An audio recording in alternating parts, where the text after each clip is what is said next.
Valentine's day special ആയിട്ട് മലയാളത്തിൽ നിന്ന് ഒരു സിനിമ OTT റിലീസ് ചെയ്തിട്ടുണ്ട്. മനോരാജ്യം എന്നാണ് സിനിമയുടെ പേര്.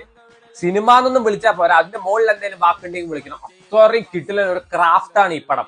നമ്മുടെ ബറോസിനൊക്കെ കട്ട കോമ്പറ്റീഷൻ കൊടുക്കാൻ പറ്റുന്ന പടമാണ്. 3 ദിവസം എടുത്തു ഈ പടം ഒന്ന് കണ്ടു തീരാൻ. 1.25 മണിക്കൂറേ ഉള്ളൂ, പക്ഷെ 3 ദിവസം അടിപൊളിയായി കിടന്നുറങ്ങി. സോ ഇങ്ങനത്തെ പടം കൊടുക്കുന്ന പ്രൊഡ്യൂസേഴ്സിനോട് എനിക്ക് ഭയങ്കര ഇഷ്ടം കേട്ടോ. അവനവന്റെ കൈത്തെ കാശും കളഞ്ഞ് നാട്ടുകാരെ ഉറക്കാൻ വേണ്ടി പടം കൊടുക്കുന്നില്ല. ബിഗ് സല്യൂട്ട് എന്ന് എനിക്ക് പറയാനുള്ളൂ. സോ ഈ സിനിമ ശരിക്കും വാലന്റൈൻസ് ഡേക്കല്ല ഇറക്കേണ്ടിയിരുന്നത്. ഈ ഉറക്കമില്ലായ്മയുടെ ദിവസം അല്ലെങ്കിൽ ഡിപ്രഷൻ ഡേ ഒക്കെ ഉണ്ടാവില്ല, അന്ന് ഇറക്കേണ്ടിയിരുന്ന പടമായിരുന്നു.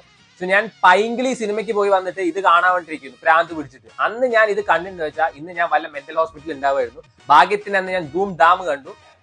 സോ ഈ സിനിമ എങ്ങനെയാണെന്ന് വെച്ചാൽ നമ്മുടെ ഗോവിന്ദ് പത്മസൂര്യയുടെ പടമാണ്. ഓസ്ട്രേലിയയാണ് ഈ സിനിമ ബേസിക്കലി കാണിക്കുന്നത്. അപ്പൊ സിനിമ തുടങ്ങുന്ന സമയത്ത് ഒരു ആൽബം കാണിക്കുന്നുണ്ട്. അത് കണ്ടു കഴിഞ്ഞാൽ പിന്നെ സിനിമ കാണാൻ തോന്നില്ല, അതുകൊണ്ട് അത് സ്കിപ്പ് അടിക്കുക. അപ്പൊ ആ ആൽബത്തിനാണ് ഏറ്റവും ബെസ്റ്റ് ആൽബത്തിനുള്ള അവാർഡ് കൊടുത്തതെന്ന് അവർ പറയും. അപ്പൊ തന്നെ നമുക്ക് മനസ്സിലാക്കിയ സിനിമയുടെ സ്റ്റാൻഡേർഡ് എന്താണ്.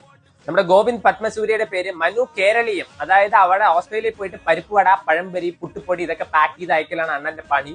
സോ ഭയങ്കര കേരളീയം തുളുമ്പണമുണ്ട്. ഈ മറ്റേ കഥകളിയുള്ള ഫോട്ടോ ഉള്ള ഷർട്ടും മുണ്ടൊക്കെയാണ് അണ്ണൻ ഓഫീസിലുള്ളത്. അങ്ങനത്തെ കാര്യമൊക്കെയാണ് പറയുന്നത്. എനിക്ക് തോന്നുന്നത് ഈ ഗോവിന്ദ് പത്മസൂര്യ ഓസ്ട്രേലിയക്ക് ഒരു ട്രിപ്പ് പോയിട്ടുണ്ടാവും. ആ ട്രിപ്പ് പോയ സമയത്ത് അവർ മൊബൈലിൽ കുറച്ച് വീഡിയോസ് ഷൂട്ട് ചെയ്തിട്ടുണ്ടാവും ഈ മെമ്മറീസിന് വേണ്ടിയിട്ട്. അത് സിനിമയാക്കി മാറ്റി. സോ ഈ മലയാളി കൂട്ടായ്മയൊക്കെ ഉണ്ടാവുമല്ലോ എല്ലാവരുടെയും. അപ്പൊ അവരെ എന്ത് ചെയ്തു വെച്ചാൽ ഇങ്ങോട്ട് പൈസ മേടിപ്പിച്ചിട്ട് എല്ലാവരെയും കൊണ്ട് അഭിനയിപ്പിച്ചു. നമ്മുടെ സാറ്റർഡേ നൈറ്റിലെ അജു വർഗീസ് ഇല്ലേ, അങ്ങനത്തെ ഒരു വൃത്തികെട്ട ക്യാരക്ടർ ഇതിലും ഉണ്ട്. ഭയങ്കര വെറുപ്പിക്കലായിരുന്നു. ബാക്കി പിന്നെ അവിടെയുള്ള മലയാളികൾ തന്നെയാണ് അഭിനയിച്ചത് തോന്നുന്നു. അതുകൊണ്ട് ഭയങ്കര ആർട്ടിഫിഷ്യൽ ആയിട്ടാണ് അഭിനയിച്ചിരിക്കുന്നത്. സോ നിങ്ങൾക്ക് ഉറങ്ങണം എന്നൊക്കെ ഉണ്ടെങ്കിൽ ഡെയിലി ഒരു 1/4 മണിക്കൂർ വെച്ച് കണ്ടാൽ സുഖമായി കിടന്നുറങ്ങാം. Thanks to this movie. So ഇതില് നായികയായിട്ട് അഭിനയിച്ചിരിക്കുന്ന ഒരു സീരിയൽ ആക്ട്രസ് ആണ്. ഞാൻ കുറെ സീരിയൽ ആ കൊച്ചിനെ കണ്ടിട്ട്.